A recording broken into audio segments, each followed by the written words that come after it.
ఇక బీహార్లో రాజకీయాలు మరోసారి ఆసక్తిగా మారాయి.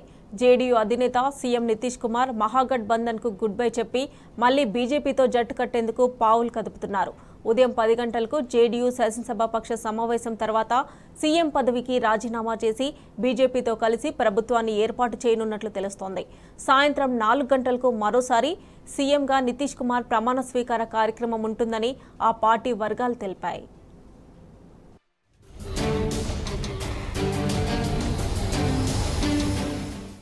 బీహార్ రాజకీయాల్లో హైడ్రామా నడుస్తున్నది. జేడీయూ అధినేత సీఎం నితీష్ కుమార్ మహాగఠబంధన్ కు గుడ్ బై చెప్పి మళ్లీ బీజేపీతో జట్టు కట్టేందుకు పావులు కదుపుతున్నారని విస్తృత ప్రచారం నేపథ్యంలో ఏ క్షణం ఏం జరుగుతుందా అనే ఉత్కంఠ నెలకొన్నది. సంకీర్ణ ప్రభుత్వంలోని ఆర్జేడీ కాంగ్రెస్ తో నెలకొన్న విభేదాల నేపథ్యంలో నితీష్ ఆదివారం సీఎం పదవికి రాజీనామా చేసి అనంతరం బీజేపీ మద్దతుతో కొత్త ప్రభుత్వాన్ని ఏర్పాటు చేసేందుకు ఏర్పాట్లు చేసుకున్నట్టు తెలుస్తున్నది. ఆదివారం ఉదయం 10 గంటలకు జేడీయూ శాసనసభాపక్ష సమావేశం ఉంటుందని, ఆ తర్వాత నితీష్ రాజీనామా చేస్తారని విశ్వసనీయ వర్గాలు వెల్లడించాయి. అనంతరం బీజేపీ నేతలతో సమావేశం తర్వాత నేరుగా రాజ్ భవన్ కు వెళ్లి గవర్నర్లు రాజీనామా పత్రం సమర్పిస్తారని తెలిపారు. దీంతో పాటుగా బీజేపీ ఎమ్మెల్యేల మద్దతుతో కూడిన లేఖను అందజేస్తారని, ఆ వెంటనే సాయంత్రం 4 గంటలకు మరోసారి సీఎంగా నితీష్ కుమార్ ప్రమాణ స్వీకార కార్యక్రమం ఉంటుందని తెలిపారు. కొంతమంది కాంగ్రెస్ ఎమ్మెల్యేలు కూడా నితీష్ వెంట వెళ్లేందుకు సిద్ధమైనట్టు తెలుస్తున్నది. ప్రస్తుతమున్న ఆర్జేడీ మంత్రులను తొలగించి వారి స్థానంలో బీజేపీకి చెందిన వారిని కేబినెట్లోకి తీసుకోనున్నట్లు తెలుస్తున్నది.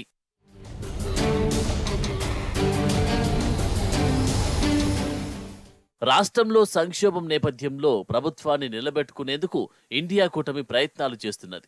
ఇందులో భాగంగా ప్రభుత్వం బీజేపీ కూటమిలో ఉన్న హిందుస్థాన్ అవాం మోర్చా చీఫ్ మాజీ సీఎం జితన్ మాంఘీతో కాంగ్రెస్ సంప్రదించి ఇండియా కూటమిలో చేరాలని మాంఘీకి ఫోన్ చేసి కాంగ్రెస్ నేత రాహుల్ గాంధీ కోరినట్లు విశ్వసనీయ వర్గాలు వెల్లడించాయి. నితీష్ తో మాట్లాడేందుకు కాంగ్రెస్ అధ్యక్షుడు ఖర్గే పలుమార్లు ఫోన్ చేసినప్పటికీ ఆయన స్పందించలేదని కాంగ్రెస్ నేత జైరాం రమేష్ పేర్కొన్నారు.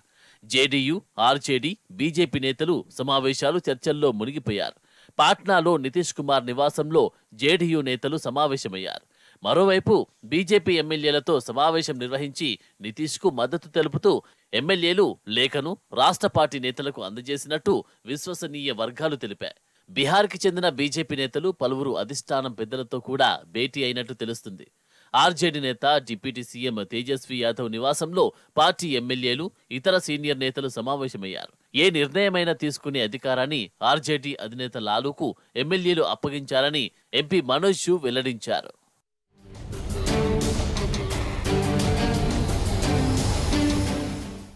జేడీయూ చీఫ్ నితీష్ కుమార్ కు బీజేపీ అంత ఉదారంగా మద్దతు పలకడం లేదని తెలుస్తున్నది. లోక్సభ ఎన్నికలను దృష్టిలో పెట్టుకోవడంతో పాటు రాష్ట్ర ప్రభుత్వంలో కీలక పదవులు ఇవ్వాలని షరతులు పెట్టినట్లు సమాచారం. సీఎంగా నితీషే ఉండి తమ పార్టీకి 2 డిప్యూటీ సీఎంలు, అసెంబ్లీ స్పీకర్ పదవి ఇవ్వాలనే ప్రతిపాదనలు బీజేపీ నేతలు అంతర్గతంగా జేడీయూ నేతల వద్ద పెట్టినట్లు తెలుస్తున్నది. అయితే పదే పదే కూటములను మార్చితే మళ్లీ మద్దతు పలకడంపై రాష్ట్రంలోని బీజేపీ నేతలు, కార్యకర్తలు తీవ్ర అసంతృప్తితో ఉన్నారని పార్టీ వర్గాలు వెల్లడించాయి.